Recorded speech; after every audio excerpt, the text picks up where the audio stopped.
আইপিএলের high voltage ম্যাচে Kolkata night রাইডার্সকে ৩২ রানে ধুলোয় মিশিয়ে দিল চেন্নাই সুপার কিংস। কেকেআরের ব্যাটিং লাইনআপকে একাই তছনছ করে দিলেন নূর আহমেদ, আনশুল কম্বোজ এবং খলিল আহমেদ।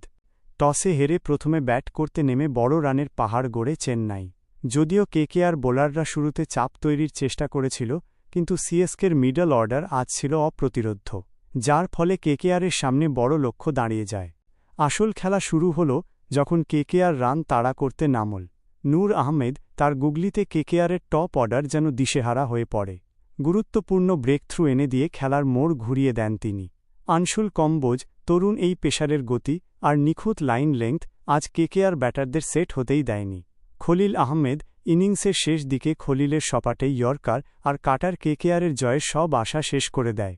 ৩২ রানের বড় ব্যবধানে এই হার নাইট শিবিরের জন্য বড় ধাক্কা। ব্যাটিং ব্যর্থতা আর সিএসকে বোলারদের অসাধারণ ডিসিপ্লিনই আজকের ম্যাচের পার্থক্য গড়ে দিয়েছে।